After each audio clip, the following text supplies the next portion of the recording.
আসসালামু আলাইকুম, ফারনাস ব্লগে সবাইকে স্বাগতম। কাছে এবং দূরে, দেশে এবং দেশের বাইরে যে যেখান থেকে আমার আজকের ভিডিওটি দেখছেন, আশা করি সবাই ভালো আছেন। আমিও আলহামদুলিল্লাহ ভালো আছি। আজকে কাঁঠালে দারুণ একটা মজার রেসিপি নিয়ে হাজির হয়ে গেলাম। বড়া তো আমরা অনেক খেয়েছি, তবে কাঁঠালের বড়া কি কেউ খেয়েছেন?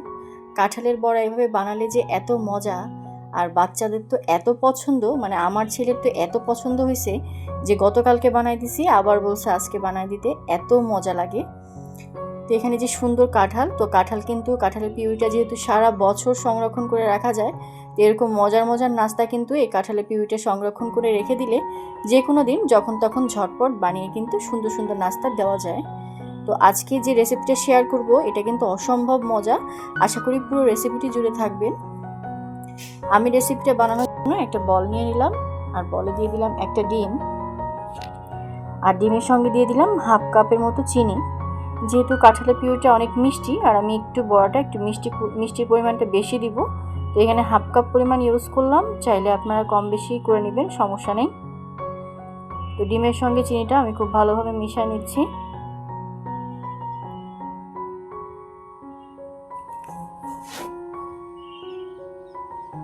এর মধ্যে এখন দিয়ে দিলাম কাঁঠালের পিউরি। আমার কাঁঠালের পিউরিটার মধ্যে কিন্তু কোনো পানি নেই, দেখতেই পাচ্ছেন একদম সুন্দর মতো। তো এখানে হাফ কাপের মতো আছে। তো এখন কাঁঠালের পিউরিটা, চিনি আর ডিমটা খুব সুন্দরভাবে মিশিয়ে নিতে হবে। এরকম পানি ছাড়া পিউরি কিন্তু সারা বছর সংরক্ষণ করে রাখা যায় ডিপ ফ্রিজে, বক্সে করে আটকে, একদম টাটকা ফ্রেশই থাকবে। তো এখন খুব ভালোভাবে এটাকে মিশিয়ে নিচ্ছি।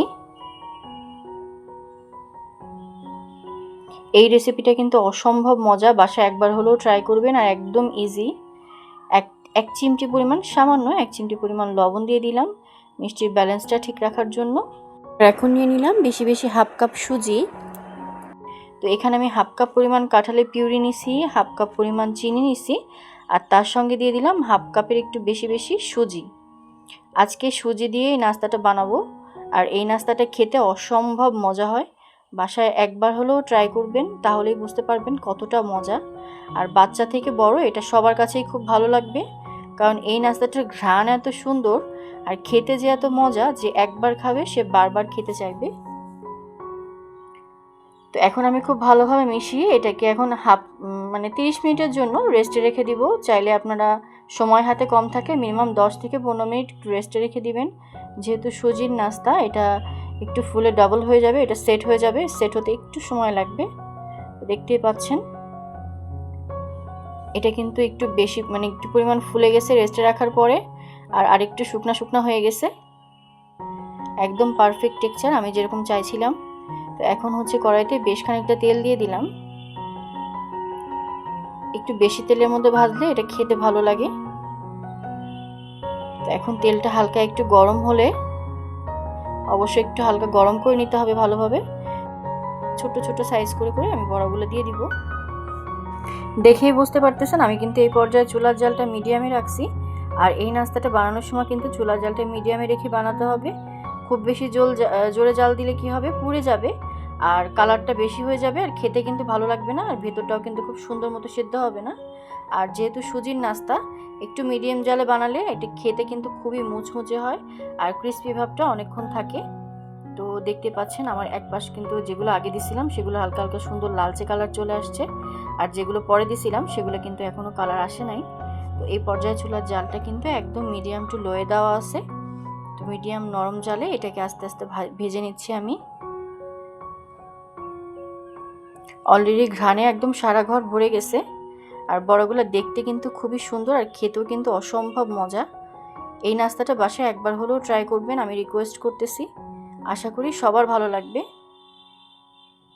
তো যেগুলো লাল লাল কালার হয়ে গেছে, তো সেগুলো এখন আমি উঠাই নিচ্ছি, আর বাকিগুলো উল্টে পাল্টে দিচ্ছি, যেন সব পিঠে মানে উপরে নিচে সব দিকে যেন খুব সুন্দর মতো কালার চলে আসে।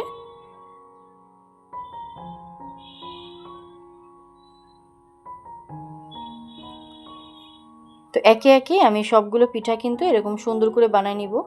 এই বড়া পিঠাগুলো এত মজা, মানে এই পিঠা একদম তালের পিঠার থেকেও কিন্তু বেশি মজা লাগে, এত মজা। আর কাঁঠালের পিঠাটা অসম্ভব সুন্দর একটা ঘ্রাণ হয়। বাসায় একবার হলেও ট্রাই করবেন, তাহলেই বুঝতে পারবেন। তো একে একে আমি আবারও কিন্তু আরও এক ব্যাচ দিয়ে নিচ্ছি।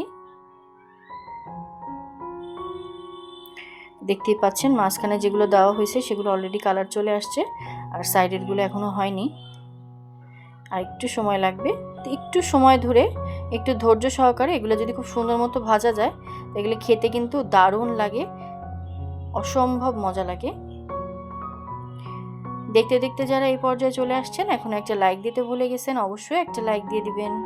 আর আমার চ্যানেলটি সাবস্ক্রাইব করে সবাই পাশে থাকবেন। আজকের রেসিপি যদি ভালো লেগে থাকে, পাশে থাকা বেল বাটনটা অন করে দিবেন, যেন নতুন কোনো ভিডিও ছাড়ার সঙ্গে সঙ্গে সবার আগে পৌঁছে যায় আপনার কাছে। তো একে একে কিন্তু আমার সবগুলাই প্রায় ভেজে নেওয়া হয়ে গেছে। উল্টে পাল্টে আমি সবগুলোকে এই যে একটু লালচে কালার করে ভেজে নিচ্ছি।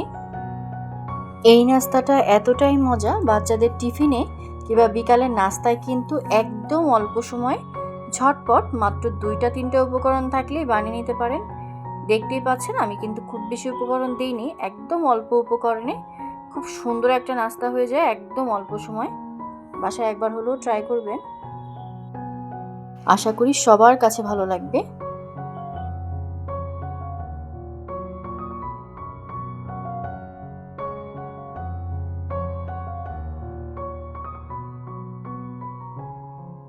দেখতেই পাচ্ছেন আমার সবগুলো কিন্তু ভাজা হয়ে গেছে, আলহামদুলিল্লাহ।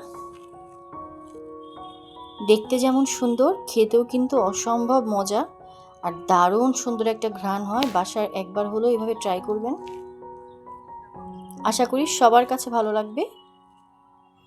ভেতরটা দেখেন কতটা সুন্দর, আর বাইরেটা একদম ক্রিস্পি, ভেতরটা একটু সফট, মানে এত মজা, মুখে দিলেই মিলিয়ে যাবে, অসম্ভব মজার একটা পিঠা।